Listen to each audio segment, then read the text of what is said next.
Hello guys, আজকে আমি শুরু করছি আমার প্রথম ব্লগ। আমি থাকি ক্যানবেরায়। আজকে আমরা যাচ্ছি ক্যানবেরা টু সিডনি। এটা আমার প্রথম ব্লগ। এখানে ভেজা তুলোর মতো আকাশ, রৌদ্রোজ্জ্বল আবহাওয়া। আমরা সকাল 8টা বাজে রওনা দিয়েছি, উদ্দেশ্য ম্যানলি বিচ। এটা ক্যানবেরা থেকে 294 কিলোমিটার দূরে। তো আমরা ড্রাইভ করছি এখন। এটা গঙ্গালেন এরিয়া। এখান থেকে সুন্দর ভিউ দেখা যাচ্ছে। এখানে কালো মেঘের আড়ালে সূর্য ঢাকায় গিয়েছে। তো আমরা যাচ্ছি। প্রথমে আমরা যে ব্রেকফাস্ট করবো এনে ক্যাম্বেল টাউনের এরিয়া, যেখানে একটা সুন্দর একটা রেস্টুরেন্ট আছে, সেখানে বাফেট ব্রেকফাস্ট দিচ্ছে নওয়াব। সো আমরা যাচ্ছি সেখানে। ডান পাশ থেকে একটা টেসলা গাড়ি চলে গেল। সো যেতে যেতে আরও কথা হবে। এখানে আস্তে আস্তে আমরা যাচ্ছি। যেতে যেতে এখানে লেক জর্জ চলে এসলো। লেক জর্জ একটা কিচেন লেক। এটা শুরু করেছিল, বেশি পানি থাকে না, মাঝে মাঝে থাকে। সো আমরা যাচ্ছি এটা পাশ দিয়ে। সো জায়গাটা ভিউটা অপূর্ব। না আমরা চলে আসলাম নম রেস্টুরেন্টে। অথেন্টিক বেঙ্গলি ফুড এখানে পাওয়া যায়। এখানে আমরা পাবো ব্রেকফাস্ট বা লাঞ্চ বাফেট। এখানে আমি নিয়েছি মটকা গোস, যে পরোটা অ্যান্ড চানা ডাল, সাথে সুজির হালুয়া অ্যান্ড আরও অনেক কিছু। ওগুলো অনেক কিছু নিয়েছে। সেখানে মালাই চা, এটা লাস্ট আইটেম। তো আমরা এখান থেকে চলে গেলাম ট্রেন ধরতে। তো এতক্ষণ গাড়িতে আসার পর এখন ট্রেন স্টেশনে চলে গেছি ক্যাম্বেল টাউন। এখান থেকে আমরা চলে যাব সরাসরি সার্কুলার কি। স্টেশনটা সুন্দর দেখা যাচ্ছে সব কিছু। সো এইখানে এই যে আমাকে দেখা যাচ্ছে, এবং এই যে এটা হচ্ছে সিডনি 2তলা ট্রেন। সো এই ট্রেনটা খুবই সুন্দর। এই ট্রেনে করে আমরা যাব। আজকে সানডে, সেই জন্য ভিড় তেমন নেই।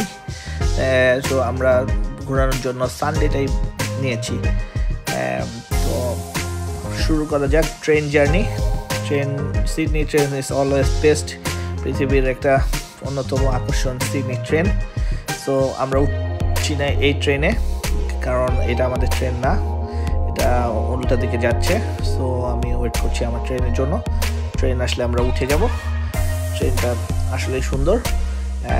এই যে এখানে এসেছে আমার ছেলে, ও এখানে আছে আমাদের সাথে। সো ওকে বেঁধে রাখা হয়েছে, নাহলে ও ট্র্যাকে নেমে যেতে পারে। সো সে উসকুস করছে ও ওঠার জন্য। তো এই যে গেছে আমাদের ট্রেন। ট্রেনটা খুবই সুন্দর, প্রিটি মাচ এমটি। সো আমরা যাচ্ছি এখান থেকে সার্কুলার কিউ। ওখান থেকে আমরা ধরবো ফেরি।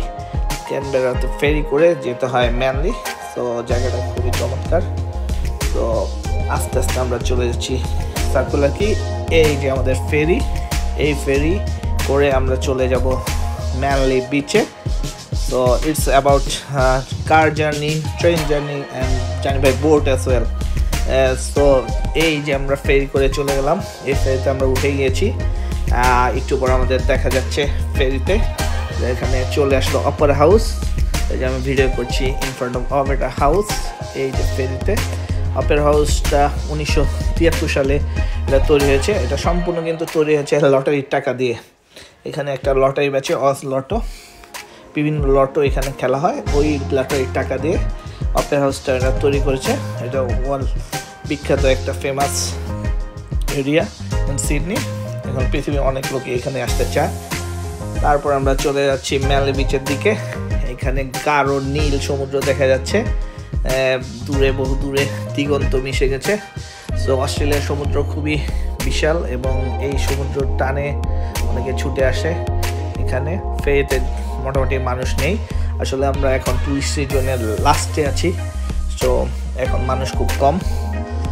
আর না, এই ফেরি সবসময় ভরা থাকে। এই ফেরির জানলা দিয়ে দেখা যাচ্ছে। আপনি ইচ্ছা করলেও বাইরে দাঁড়াতে পারবেন না, প্রচণ্ড বাতাস আপনাকে উড়িয়ে নিয়ে যাবে।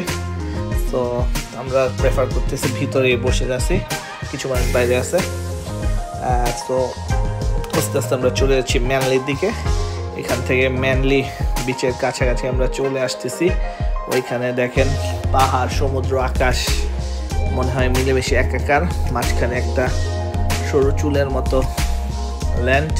তো আমরা থাকি আসলে এই সরু চুলের মতো জায়গাটার ল্যান্ডের উপরেই আমাদের বসবাস পৃথিবীতে।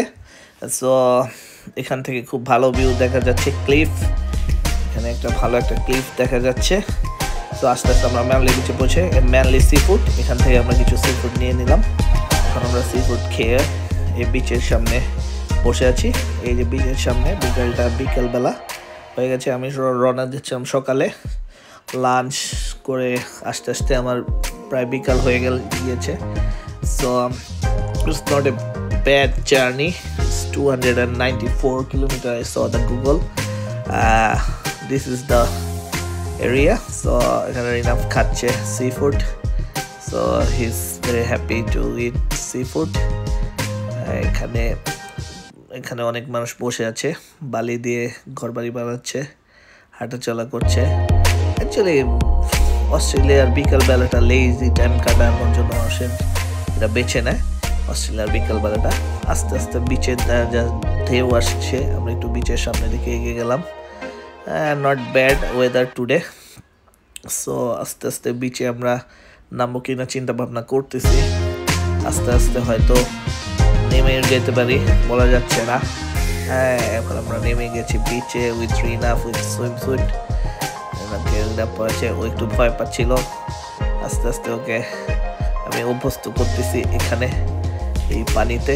ও ধরতেও চাচ্ছে, আবার একটু দুষ্টামিও করছে। সো ওকে সামলানো মুশকিল আমার জন্য। আস্তে আস্তে দুইজন বাপ বেটা দাপাদাপি করে পিচের থেকে আস্তে আস্তে আমরা উঠে গেলাম। দেখতে দেখতে সন্ধ্যা ঘনিয়ে এলো। দেখছে এখানে সিটন 1859 এর হোটেল। সো আমরা পাশ দিয়ে যাচ্ছি। এখানে অনেক মানুষ বিকালবেলা আলোকিত এরিয়া ঘুরতে এসেছে। So it's Baskin Robbins ice cream parlour. এখানে আমরা ম্যানলি র্যাফে আবার ফিরে এসেছি। অ্যাকচুয়ালি আমরা শেষ করে এখন আমরা যাওয়ার পালা। সো আমরা ম্যানলি র্যাফে ফিরে এসেছি যে আমরা উঠে গেছি ফেরিতে। এখন ফেরি থেকে দৃশ্য খুবই মনোরম, সুন্দর লাইটিং দেখা যাচ্ছে। দেখতে দেখতে আমরা আস্তে করে ফেরিতে উঠে গেলাম। উঠে যাওয়ার পরে ফেরি ছাড়তে এখনো 5 মিনিট বাকি। সো আমরা ওয়েট করছি কখনই ফেরি ছাড়বে। আস্তে আস্তে ইন দ্য মিন টাইম ফেরির ভিতরটা আপনাদের দেখাই। দেখেন কি সুন্দর এরিয়া। সো আস্তে আস্তে এখানে ফেরি চলা শুরু করলো।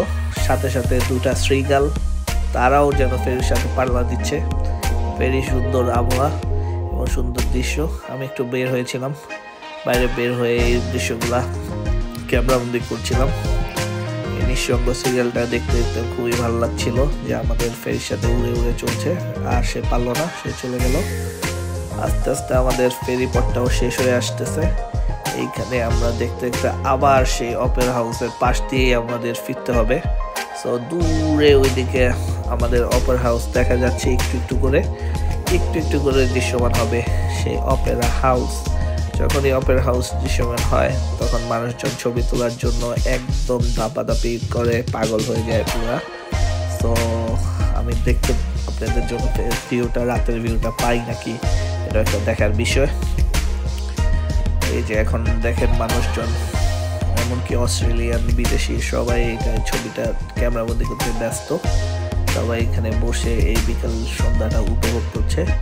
আমি একটু সুযোগ পাওয়াতে আপনাদের জন্য এখানে ভিডিওটা করতেছি।